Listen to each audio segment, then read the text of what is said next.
తెలంగాణ పోలీసులను ముచ్చెమటలు పట్టించాడు. ఎట్టకేలకు పోలీసులకు చిక్కిన జైలుకు వెళ్లి తొందరగానే బెయిల్పై బయటికి వచ్చాడు. ఆపరేషన్ ఫేక్ కరెన్సీ పేరుతో పోలీసులు నిర్వహించినటువంటి వ్యూహాన్ని చిత్తు చేసిన ఎల్లంగౌడ్తో మాట్లాడదాం. మీరు ఆ రోజు దాడికి తెగబడ్డారు. వాళ్ళు పోలీసులని మీకు తెలియదా? నాకేం తెలియదు సార్, పోలీసులని నాకేం తెలియదు. ఆ సంఘటన ప్లేస్లకి నేను రాకూడదు, వేరే ఫ్రెండ్ విషయంలో నేను వచ్చాను, కానీ నాకు అట్లాంటిది అనేది పోలీసు అనే విషయం కూడా నాకు తెలియదు. అక్కడ సంఘటన స్థలంలో కూడా నేను లేను, బయటనే ఉన్నాను. నేను వాళ్ళని చూసి నేను సైడ్కి వెళ్ళిపోయినాను. అంటే ఫేక్ కరెన్సీ మీరు తీసుకొస్తున్నారు, దాంట్లోనే వాళ్ళు మిమ్మల్ని ఫేక్ కరెన్సీకి నాకు అట్లాంటిది సంబంధం లేదండి. ఇప్పటివరకు నాకు అట్లాంటి అసలు ఫేక్ కరెన్సీలో నాకు ఎట్లాంటి సంబంధాలు లేవు. నేను ఇంతవరకు ఫేక్ కరెన్సీ ఇష్యూలో కూడా పోలేను. ఏమున్నా నేను రాజకీయంగా ఎదగాలని ట్రై చేశాను సిద్దిపేటలో, అంతేగాని నేను ఈ ఫేక్ కరెన్సీ ఇష్యూలో నాకు ఎట్లాంటి సంబంధాలు. ఒక మిత్రుని గురించి వచ్చి ఇంత ప్రాబ్లం క్రియేట్ చేసుకోవాల్సి వచ్చింది. లక్షల రూపాయలు నకిలీ కరెన్సీని తీసుకొచ్చి చెలామణి చేస్తున్నారన్నది ప్రధానమైనటువంటి అభియోగం. దానికి సంబంధించి పోలీసుల దగ్గర కూడా ఆధారాలు ఉన్నాయి. లక్షల రూపాయలు కాదండి, అది ఓన్లీ 420 కేసు. అది చీట్ చేస్తాడు, కలర్ జిరాక్స్ పేపర్స్ అవి వాళ్ళు చేసేది 420 చేస్తాడు, అటు చీట్ చేస్తాడు తప్ప అట్లాంటిది ఈ ఫేక్ కరెన్సీ ఎవరు చేస్తారు?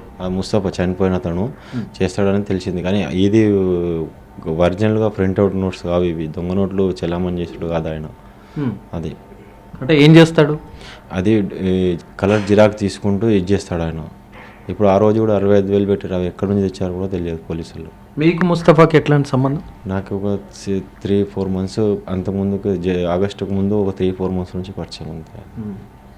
అంటే మీ పైన గతంలో కూడా ఒక 20-25 కేసులు ఉన్నాయి. 20-25 కేసులు అన్నారు సార్. నా మీద ఉన్నాయి 4-5 కేసెస్ ఉండే. అవి సిద్దిపేటలో ఒక 307 ఉంది. మా ఫ్రెండ్ ఒకటి కర్ణాటకలో ఇరికిచ్చినాడు, అదో కేసు ఉంది. మొత్తం మీద ఇప్పుడు నా మీద 7 కేసెస్ ఉన్నాయి సార్. దానికి 35 కేసులు 40 కేసులు అని చెప్పేసి హైలైట్ చేసేసారు. నా మీద అన్ని కేసులు లేవు. అంటే మీరు గతంలో మధుసూదన్ రెడ్డి మీకు లీడర్, ఆయన ద్వారానే దోపిడీలు ఇవన్నీ చేశారు, కిడ్నాపులు కూడా పాల్పడ్డారు అన్నది. కిడ్నాప్ లేవు ఇంతవరకు. అట్లాంటి ఏమైనా కేసెస్ ఉంటే పోలీస్కి తెలుస్తుంది కదా. అట్లాంటి కిడ్నాప్ కేసెస్ కానీ అట్లాంటి ఏం కేసెస్ లేవు నా దగ్గర. కర్ణాటకలో రాబరీ కేసు ఉంది, వేములవాడలో రాబరీ కేసు ఉంది, అంతే. ఇప్పుడు మీతో పాటు జైలుకి వచ్చినటువంటి మిగతా సభ్యులు కూడా మీ ముఠాలోని సభ్యులే కదా? లేదండి, మా వాళ్ళు అంత చిన్న పిల్లలు, వాళ్ళకి ఏం తెలియదు. అంటే ఒకవేళ మీరు చేయకపోతే తప్పు కనుక ఆ రోజు అక్కడి నుంచి పారిపోయి ఎక్కడెక్కడో ఉండాల్సిన అవసరమే ఉంది. అసలు సిచ్యువేషన్ చనిపోయిన సంగతి కూడా నాకు తెలియదు సార్.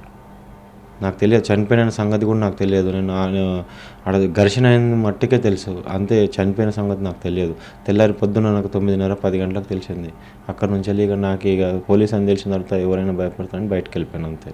అంటే అప్పటి వరకు మీరు పోలీసులు వాళ్ళు అని తెలియదా? పోలీస్ అని తెలియదు, చనిపోయిన సంగతి కూడా తెలియదు నాకు. అంటే దాడి చేసి పారిపోయారా? నేను దాడి చేయలేదు, వాడు ముస్తఫా గాడే చేసినాడు దాడి. ఇట్లా డైరెక్ట్ రాగానే కొట్టుడు, పోవడంతోనే కొట్టుడు స్టార్ట్ కాగానే నేను అన్ని నుంచి పోలీస్ అని చెప్పేసి సైడ్ వెళ్ళిపోయాను పాన్ షాప్ దగ్గరికి వెళ్ళి. అంటే మీకు అప్పటి నుంచే భయం వేసిందా, పోలీసుల మీద దాడి జరిపాం కాబట్టి ఏదైనా జరగవచ్చు అని? అప్పటి నుంచి అసలు పోలీస్ అని తెలియదు అప్పటికి. సిచ్యువేషన్ స్టార్ట్ కాగానే ఆ నుంచి వెళ్ళిపోయినాయి. అప్పటికి వెళ్ళిపోగానే కథం నాకు భయం స్టార్ట్ అయింది. అక్కడ నుంచి వెళ్ళి పొద్దున నేను ఏమనుకున్నాను అంటే, పొద్దున వేములవాడకి వెళ్ళి సిలిండర్ అయిదామని ట్రై చేసినాను. ఆ సిలిండర్ అయిపోదాం అనుకునేసరికి చనిపోయారని తెలిసింది. చనిపోయారని తెలియగానే ఇక నేను బయటకు వెళ్ళిపోయాను. మీరు తప్పించుకున్న తర్వాత పోలీసులు మీతో మాట్లాడారా? లేదు, నాతో మాట్లాడలేదు. అంటే భయపెట్టారు, లొంగిపోకపోతే కాల్చి చంపుతామని బెదిరించారు అని తెలిసి మాట్లాడలే. కానీ ఛానల్స్ లైవ్లో వచ్చింది, అదే అంతే. లైవ్లో వచ్చి ఎన్కౌంటర్ చేస్తామని చెప్పేసి చెప్పారు. మీకు ఒక నాయకుడు ఉన్నాడు, ఒక రాజకీయ నాయకుడు మీ వెనుక ఉన్నాడు అనేటువంటి వార్తలు కూడా వచ్చాయి. సిద్దిపేటకు సంబంధించిన ఒక నాయకుడు. అంటే ఏ నాయకుడు లేకుండానే మీరు రాజకీయంగా ఎదగాలనుకున్నారా? లేదండి, అప్పటి నుంచే నేను చాలా సంవత్సరాల నుంచి కష్టపడుతున్నాను. 4 years నుంచి కష్టపడుతున్నాను రాజకీయంగా ఎదగాలని, అంతేగాని ఏ రాజకీయంగా. అంటే రాజకీయంగా ఎదగడానికి ఫేక్ కరెన్సీని వాడుకోవచ్చు అనుకున్నారా? లేదండి, ఫేక్ కరెన్సీకి అసలు ఫేక్ కరెన్సీ దాంట్లో ఇష్యూ కాదు ఇది. ఫేక్ కరెన్సీ అనేది ఇప్పుడు మా గ్రామంలో అందరు పరిచయం అయిపోతున్నారు. ఇప్పుడు మా సిద్దిపేట మండలంలో కానీ ఎక్కడైనా, సిద్దిపేట మండలంలో అందరు తెలుసు, నాకు అందరు గుర్తుపడతారు. వీడేంది ఫేక్ కరెన్సీ ఏంది అని చెప్పేసి అందరూ ఆశ్చర్యపడుతున్నారు. కావాలని ఇది అంతా చేసింది ముస్తఫా చేసింది ఇది. అంటే ఎల్లంగౌడ్ అంటేనే ఒక ఫేక్ కరెన్సీ మాస్టర్ అనేది బాగా ప్రాచుర్యం పొందింది. ఏం లేదండి, అంత లేదు సార్, అంత లేదు. మొన్న ఎన్నికలకు ముందు కూడా మీకు ఫేక్ కరెన్సీనే ఎన్నికల ప్రచారంలో బాగా వాడారు అనేటువంటిది ఒకటి. అదేం లేదు, ఫేక్ కరెన్సీ అప్పుడు లేదు. ఇవి చేసే కలర్ జిరాక్స్ సార్. అంటే పాకిస్తాన్, బంగ్లాదేశ్ నుంచి పెద్ద ఎత్తున ఇక్కడికి వస్తుంటాయి. ఆ ముఠాలతో కూడా మీకు సంబంధాలు ఉన్నాయంటారు?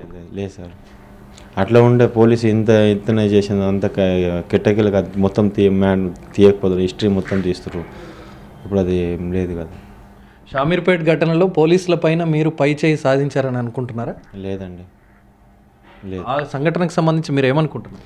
నేనేమనుకుంటున్నాను, ఇప్పుడు నాదే ఆ లైఫ్ స్పాయిల్ అయిపోయింది, దానికి నాకు ఎట్లాంటి సంబంధం లేదు. కాకపోతే ఏంటంటే నేను కూడా మనం చింతిస్తున్నాను, ఈ దుర్ఘటన జరిగింది కాబట్టి. అంటే ఒక కానిస్టేబుల్ చనిపోయాడు, ఒక ఎస్ఐ పైన తీవ్రమైనటువంటి దాడి జరిగింది, దాని గురించి నేను బాగా స్పందిస్తున్నాను. మనస్తాపంగా బాగా గురైపోతున్నాను నేను. మీరు జైలుకి వెళ్ళిన తర్వాత కూడా ఘర్షణ పడ్డారు అక్కడ లోపల జైలు సిబ్బందితో అనేటువంటిది కూడా? లేదండి, ఎవరితో వెళ్ళలేదు. మీరు ఏం చేయాలనుకుంటున్నారు ఇక ముందు? కేసులు కూడా ఉన్నాయి, వాయిదాలు కూడా ఉన్నాయి కదా. 7 కేసెస్ ఉన్నాయి సార్. అవన్నీ మంచిగా క్యూర్ కంటిన్యూ చేసుకొని హ్యాపీగా ఉండిపోతా ఇంటి దగ్గరనే ఏదన్నా బిజినెస్ చేసుకుంటూ. నాకు ఈ క్రైమ్ గురించి దాని గురించి కానీ అవగాహన ఎప్పుడు చేయను కూడా.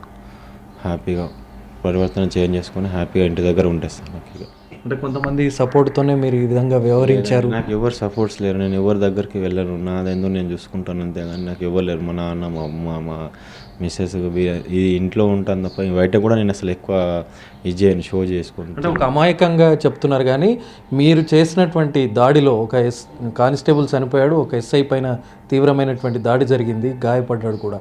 అంటే మీ ప్రమేయం లేకుండానే మీ కింద ఉన్నటువంటి సభ్యులే తెగబడి ఉంటారనుకుంటున్నారా? అంతే సార్, నాకు తెలియదు. ఆయన చనిపోయిన తర్వాత మార్నింగ్ 10 o'clock చేసిన కానీ నేనే మనస్తాపానికి చాలా గురైపోయినాను. ఒక ఆఫీసర్ చనిపోయినాడు, ఒక ఎస్ఐ ముస్తఫా చనిపోయాడన్న విషయం మీకు ఎప్పుడు తెలుసు? మార్నింగ్ 10 o'clock 9:30కి అట్లా తెలుసు. 9:30కి తెలుసు. మీరు అక్కడికి ఎట్లా వచ్చారు? ఏ వెహికల్లో వచ్చారు? Swift Dzire. ఎంతమంది వచ్చారా కార్లో? 5 members వచ్చారు మొత్తం. ఎవరెవరు దాంట్లో? ముస్తఫా, శ్రీకాంత్, నేను, ఇంకా వేరే సీను, పిల్లగాడు వేరే టైం. 5 వచ్చినాయి. వీళ్ళు దిగి ఫస్ట్ వెళ్ళిపోయినారు, తర్వాత నెక్స్ట్ నేను పోయినాను. నేను పోయేసరికి అక్కడ గడబడ స్టార్ట్ అయిపోయింది, అందరు కొట్టుకుంటున్నారు, వరుతున్నారు. అది చూసి నేను వెళ్ళిపోయినాను సార్. ఓకే, ఇది షామీర్పేట్ ఘటనకు సంబంధించి ఎల్లంగౌడు చెప్పినటువంటి అంశం. కొద్దిసేపటి క్రితమే ఆయన జైలు నుంచి విడుదలయ్యారు. భవిష్యత్తులో కూడా తాను ఎటువంటి తప్పులు చేయననేటువంటి విషయాన్ని కూడా ఆయన చెప్తున్నటువంటి పరిస్థితి. మరి కాలం ఏం చెప్తుంది అనేది వేచి చూడాలి. కెమెరామెన్ విశ్వపాల్తో అరవింద్ శర్మ, NTV, హైదరాబాద్.